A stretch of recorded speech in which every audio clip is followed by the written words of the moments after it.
rangka dalam keadaan sehat walafiat. Jadi kita lanjutkan kembali pelajaran kita masih dalam sistem rangka. Kali ini kita masuk yaitu otot pada rangka. Otot pada rangka adalah otot yang menekat pada tulang dan dapat digerakkan bergerak secara aktif atau menggerakkan tulang, sehingga disebut dengan alat gerak aktif. Fungsinya sebagai pergerakan, menopang dan mempertahankan postur tubuh, kemudian memproduksi panas. Kemudian sifat otot rangka memiliki kontraktilitas atau kemampuan berkontraksi dan meregang. Eksitabilitas, mampu merespon jika distimulasi oleh saraf. Kemudian ekstensibilitas, kemampuan meregang melebihi panjang otot saat relaksasi. Kemudian elastisitas, kembali ke ukuran semula. Nah, ini adalah otot rangka pada tubuh manusia yang melekat pada tulang dari kepala sampai dengan kaki. Struktur otot rangka. Area otot rangka terdiri atas kepala dan ekor otot tendon, merupakan jaringan ikat padat kuat. Empal otot merupakan area bagian tengah otot yang menggembung dan aktif dalam kontraksi. Pengorganisasian jaringan otot rangka terdiri atas epimysium, fasciculus dibungkus perimysium. Fasciculus, susunan sel-sel serat otot myofibril ditambah sarkolemma dibungkus endomysium. Myofibril, myofilamen tebal, protein myosin ditambah myofilamen tipis, protein aktif. Nah, ini adalah struktur dari otot rangka. Terdiri dari beberapa lapisan epimysium, fascicula otos, dan endomysium.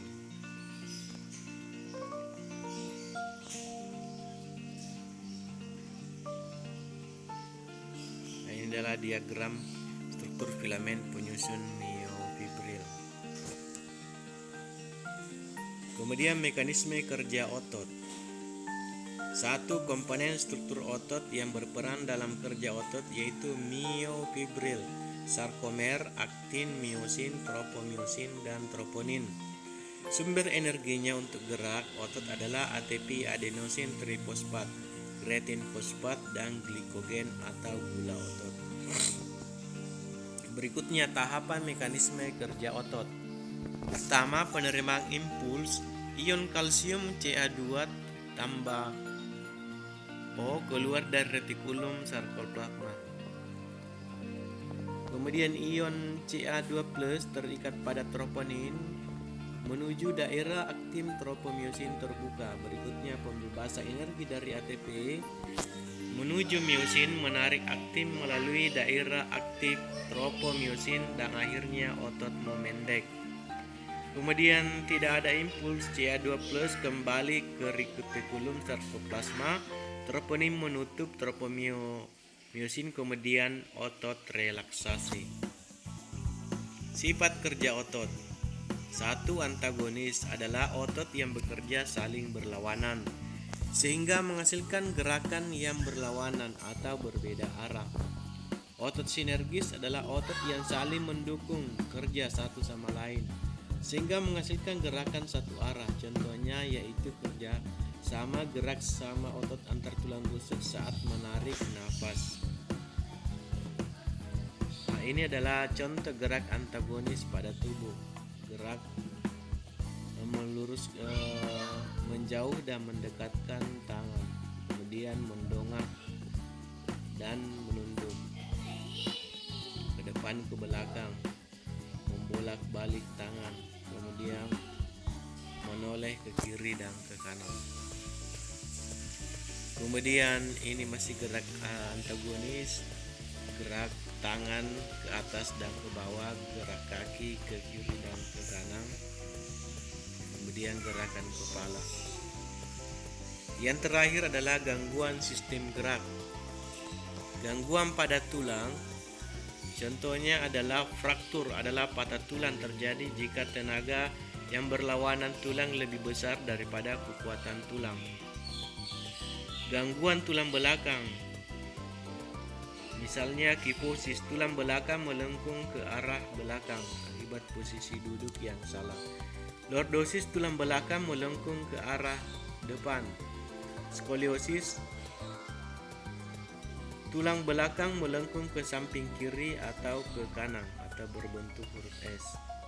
Kemudian sublubrigasi, kelainan bagian leher yang menyebabkan kepala bergeser ke kiri atau ke kanan, posisi tidur yang salah. Kemudian ini adalah contoh atau gambar dari kelainan tulang.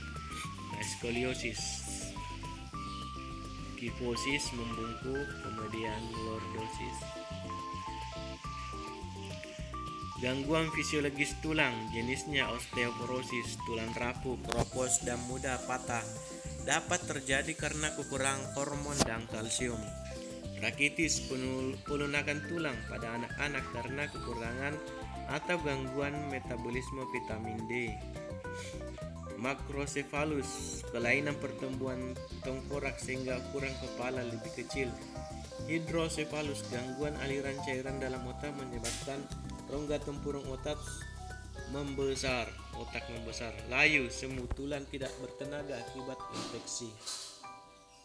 Gangguan pada sendi, terkilir, gangguan akibat gerakan yang tidak biasa, dipaksakan atau tiba-tiba. Dislokasi, pergeseran tulang, penyusun sendi dari posisi normal. Osteoristis, kerusakan tulang rawan yang berfungsi sebagai bantalan pada sendi.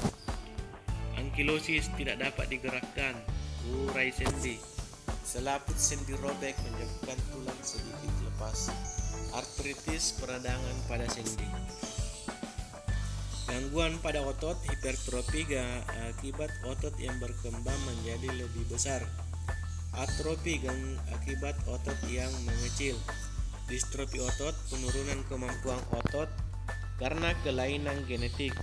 Tetanus, penyakit kejang otot karena berkontraksi terus-menerus sehingga tidak mampu lagi berkontraksi.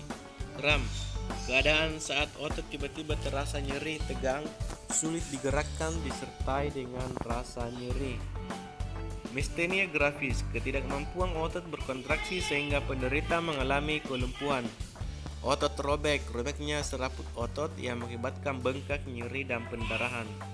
Otot terkilir, tendon otot robek karena teregang melebihi batas normal.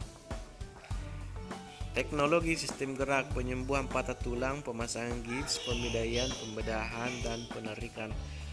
Penyembuhan kanker tumor tulang, kemoterapi, penggantian sendi, pembedahan, transplantasi sumsum yaitu sumsum merah seseorang ditransplantasikan ke orang lain.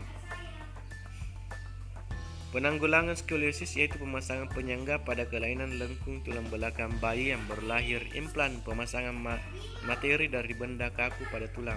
Tangan dan kaki bionik, tangan dan kaki buatan, kursi roda, penanggulangan kaki O, viskosemplutasi, penyuntikan asam, pencangkokan tulang rawan.